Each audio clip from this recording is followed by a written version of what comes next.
"Care to dance?" asked the sultry smooth voice of the man in navy.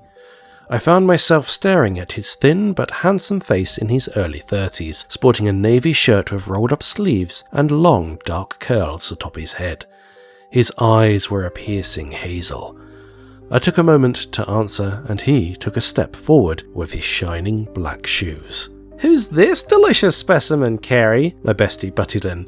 "You're new in town, I can tell," the man smiled. "Then you don't know who I am." "And who are you?" I asked cautiously. "You may call me Nøkken." "Nøkken?" my bestie laughed. "Is that a local name?" "You could say that. And you are?" "Jan," my friend smiled as Nøkken took her hand. He gently pulled it to his lips and kissed it before looking up and into her eyes. "Care to dance, Jan?" "Certainly," Jan swooned. I watched uncertainly as Nøkken started to dance with my bestie. It had been a long trip from the States, and the long journey up from Oslo to Trondheim had taken its toll. Now all we wanted was to unwind for the night and have some fun at the local bar. The music was loud, the nightlife was vibrant, even if we had only stopped at this tiny town of Beitostølen. The last thing I wanted was for Jan to get swept off her feet by a stranger. "Oh, don't worry about him," came an alluring voice, deep for a woman. Her hand lightly touched my shoulder from behind as she stood up beside me. I felt a shiver tear down my spine, as if she had somehow violated my soul. "He's well known around here." "Is he your friend?" I asked, my guard up. "My brother.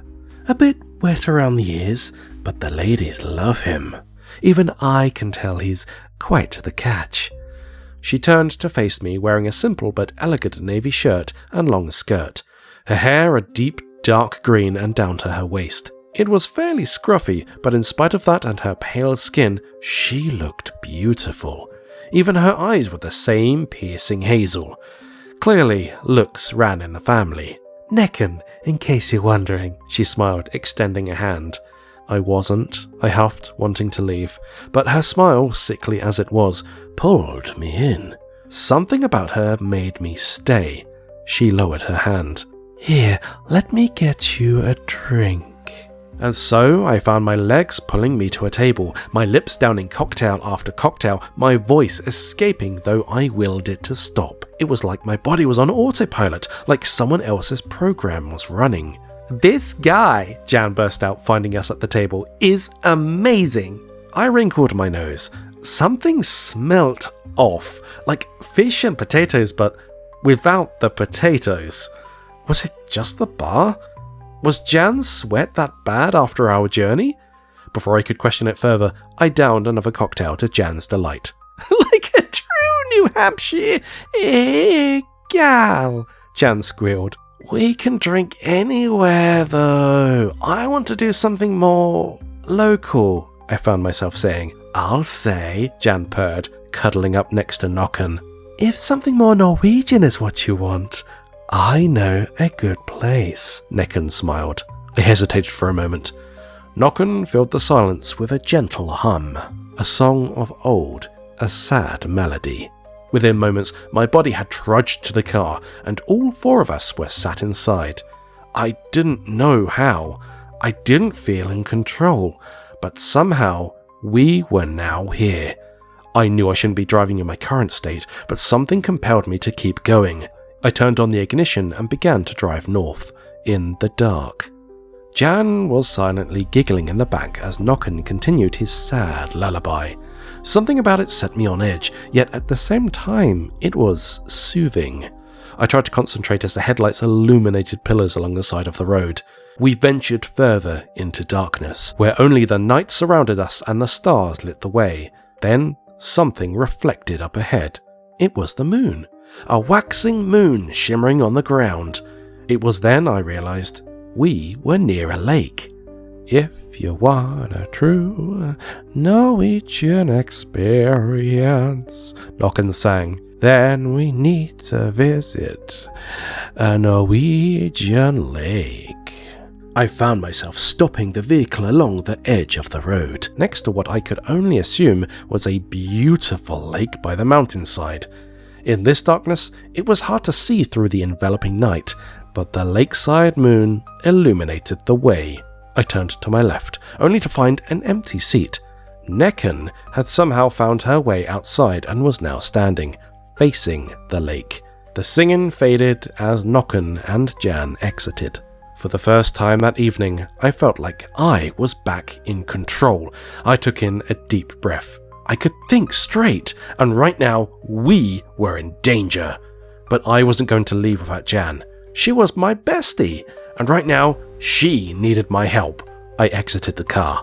The summer temperatures had given way to autumnal winds. The turning air was enough alone to make me want to return to my rented vehicle. It should have been enough to turn Jan away too, but something else had a hold of her. "Jan!" I shouted out. "Let's go home. Come back in the morning, yeah?" "No way. I wanna see the lake with Näcken," she slurred in response. Then a strange melody filled the night air. Strings. A violin. The music flowed through the night winds, wrapped around my body, and held me firm.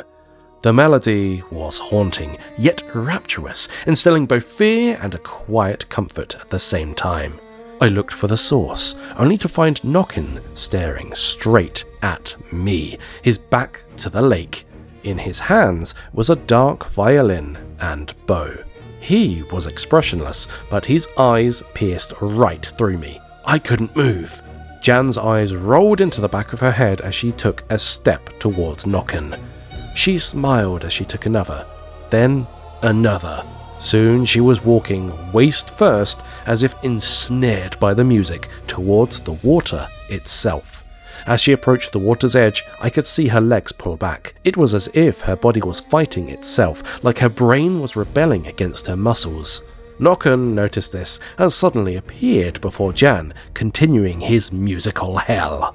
"You are mine," he whispered, his voice carried through the winds and to my ears as clear as the night itself. Jan sighed at that and relaxed, all resistance gone.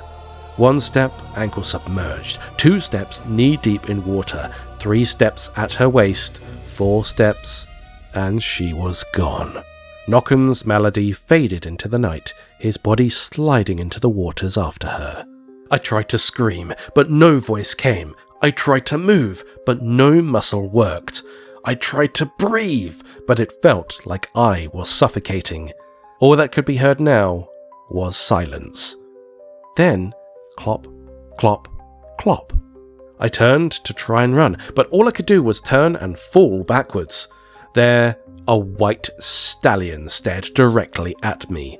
It bore the same eyes as Näcken. It was then that I knew they were one in the same.